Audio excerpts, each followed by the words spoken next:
Welcome to another video of Game of Thrones Academy. Hi, Itamar. Hello. What we do is we look at A Song of Ice and Fire through the lens of real history, and that way we learn something new about A Song of Ice and Fire, and hopefully along the way a little bit of history. And today we're going to talk about the Wall. Okay, so the Wall is huge structure that is at the northernmost point of Westeros. And the world. Yeah. And what is beyond the Wall, there's different laws to what goes on there. So tell us a little bit about the Wall and what maybe historical similarity is there. Okay, so in the story, the Wall really is like the barrier between civilization and the unknown. Right. If you go back to medieval times, you have this kind of no man's land, like maybe even fairy tale land. Where? Like in the forest. The forest. That's like folk culture, folk stories. Yeah, folk story. Like the forest is the forest in the Middle Ages. It's like the outer space. Right. There you find the fairies and the monsters and the aliens. Aliens? Yeah. Maybe not aliens. Okay. Yeah, from Mexico. It's like a place when all this you put all your superstitions about the world, everything is there. Right, and that's beyond the Wall. Yeah, I see it's something similar in the sense how the people south of the Wall think about the north of the Wall. Like wildlings, giants, magics, big spiders, and of course the others. Yes, the other. The other is beyond the Wall. It's not beyond the Wall. It's not here. It's over there. Mm-hmm. Okay, so when you look at history, do you see maybe something that could be an inspiration? Yeah, here you can go straight to the source. To the source from the Gospel themselves. Okay. And George R. R. Martin said a few times when he visited England. And went to the Hadrian's Wall. Okay. He imagined himself as a Roman soldier standing there and looking towards like the no man's land. So Hadrian's Wall, a bit of historical context about the Hadrian's Wall. It was built by one of the most successful emperors in Roman emperors in the Roman Empire. Okay. Hadrian. Okay. In an attempt to fix for good the limits of the empire, where the borders of the empire. That's like in Scotland. It's in Britain. It's in Britain. You can see in the pictures, if you put the pictures next to Britain of this time and next to Westeros. Right. It's very similar. Hadrian's Wall, of course, wasn't that tall, but it was very long. From coast to coast, about 80 miles, I think. I think I saw a few videos and interviews of the two creators of Dan and Dave, the creators of the HBO show, and they said that even though it's not that tall by our standards, the fact that it's that in the stories it's so high, it rings true because people from that time would look at something that is 70 meters high. And they would think that it's incredibly high. George R. R. Martin said he wanted to feel as a Roman soldier, not necessarily about looking from a top, but looking beyond the uncharted territories, the outer world. Like in back in south, it was the empire, and civilization, and beyond something this weird. world. We don't know what it is. There are strange Picts. And Scots, like the local people back then. That was beyond the Wall? Beyond the Wall, yeah. And they're very similar. They're like very similar to the wildlings. How so? First of all, they are forest people. Like how we picture them as forest people, closer to nature. They used to paint them themselves. Very colorful. Okay. Used to hide in the woods. Used to go to on raids south of Hadrian's Wall.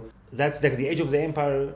It's not only a physical barrier. That's like a historical and social symbol, right? You can talk about the Chinese Wall. as well. Okay. Look it up even in our contemporary times, the wall of separation in Jerusalem. on Earth and Jerusalem, and it cuts out the West Bank. And Berlin. Berlin Wall that separated East from West. You have now in Mexico also a lot of people want to to build a wall to separate the civilized world between the invading barbarians that want to take our jobs. They took our job! They took our job! So a wall as a symbol, a wall as a sociological maybe symbol, like in a sense that it separates us from them, like the familiar from the other. Right.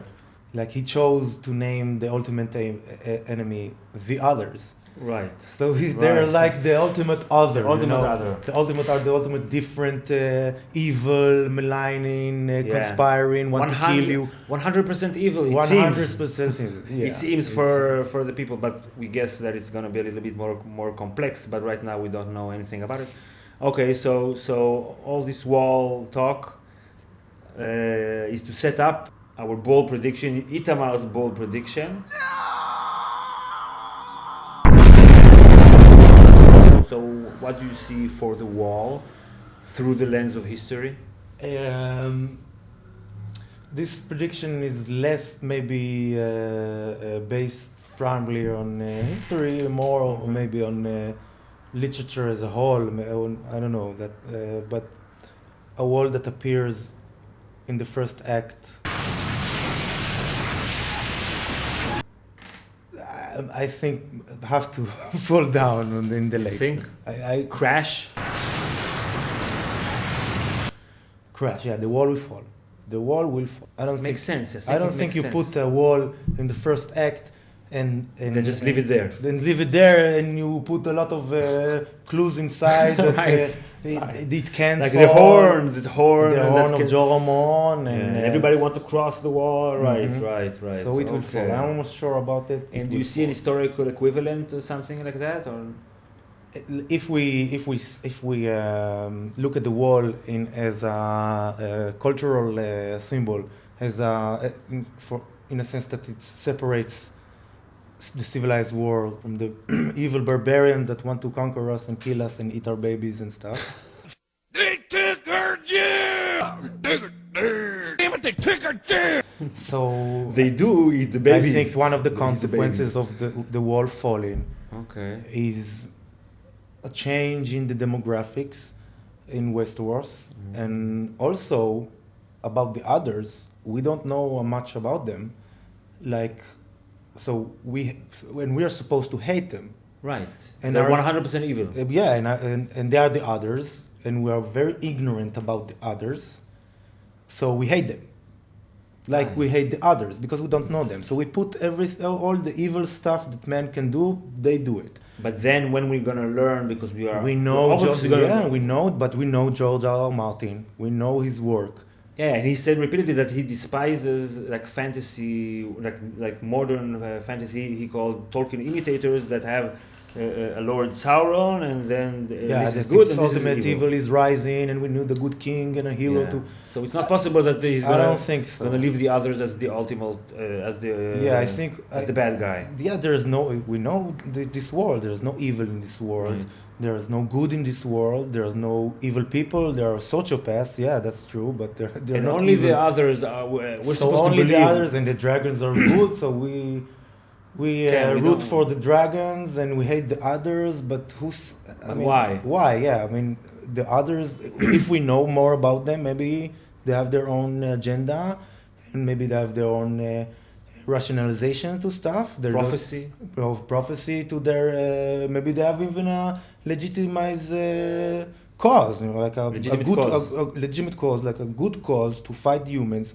Maybe even I heard on the web a few theories saying that the wall was built by the others to keep the humans from invading them their territories.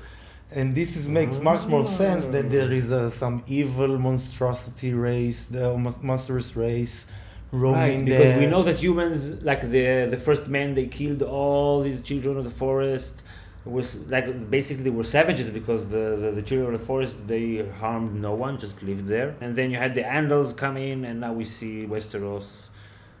Violence is everywhere. Okay, so your bold prediction is the wall will fall. Will fall, And the others are not evil.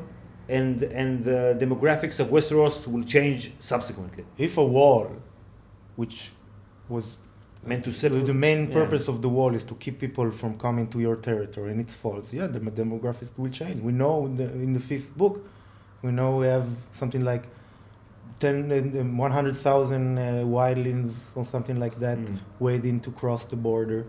Okay, very interesting, very interesting. If you think that is right or wrong, comment below, like, share, subscribe, and we'll see you next time. Bye-bye. Bye.